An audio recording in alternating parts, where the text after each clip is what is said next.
Episode 6 की शुरुआत में हमें दिखाया जाता है मोफैन को, जो कि सोच रहा रहता है कि वो ग्रैंड डीमन है दीशी तियान, और 3 दिन पहले उसके सबसे करीबी साथी ने उसे धोखा दे दिया और कुछ ताओइस्ट के साथ मिलकर के उसे मार दिया।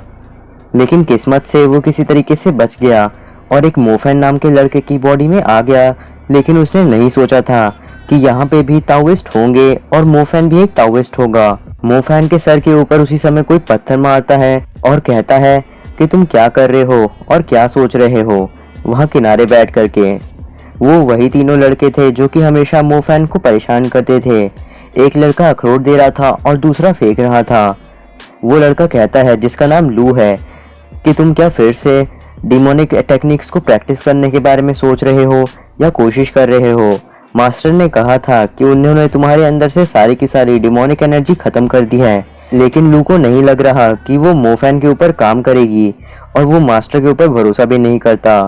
फिर वो दोनों लड़के मोफैन का मजाक उड़ाने लगते हैं और कहते हैं कि मोफैन अपने पेरेंट्स की वजह से इतना ज्यादा खराब दिखता है। मोफैन तभी लू के ऊपर कूदता है और उसे मारना शुरू कर देता है और कह रहा रहता है चिल्ला करके कि जब वो दुनिया के ऊपर राज कर रहा था उस समय वो लोग पैदा भी नहीं हुए थे।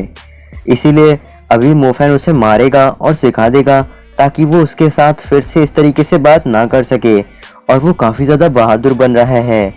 लू कहता है कि उसके फादर ने भी कभी इस तरीके से उसे नहीं मारा, तो मोफैन ऐसा कैसे कर सकता है। लू के दोनों दोस्त उसी समय मोफैन को हटने के लिए कहते हैं और उनमें से एक मोफैन को जोर से लात मारता है। फिर वो तीनों ही मिलकर के लू को एक साथ मारने लगते हैं। लू कहता है कि अगर ये मर भी जाएगा तो फिर मैं इसकी जिम्मेदारी लेने के लिए तैयार हूँ, इसलिए मारते रहो इसे। मोफैन सोच रहा था कि मैं कुछ कर भी नहीं पा रहा क्योंकि ये बॉडी काफी ज्यादा ही वीक है। मोफैन काफी मार खा रहा था।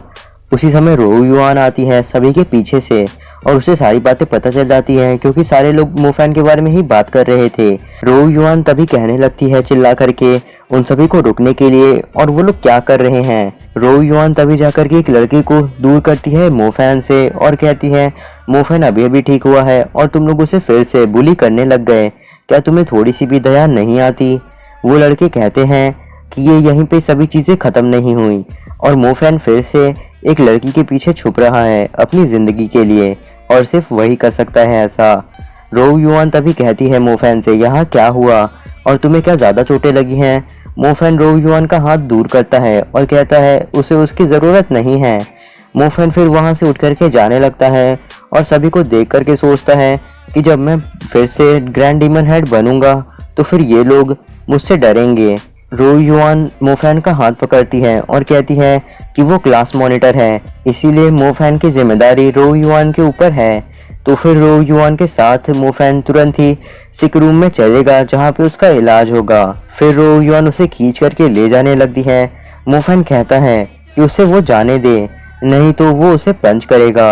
रोउ युआन कहती है बस वो चुपचाप उसके साथ चले। फिर हम लोगों को दिखाया जाता है लू के दोनों दोस्त उससे कह रहे थे कि क्या उसे पता चल गया कि हम ही लोगों ने उसे क्लिफ से नीचे फेंका था, क्योंकि वो आज हम लोगों को कुछ ज्यादा ही परेशान करने के मूड में लग रहा था और अगर उसने मास्टर को बता दिया तो हम लोग दिक्कत में आ जाएंगे।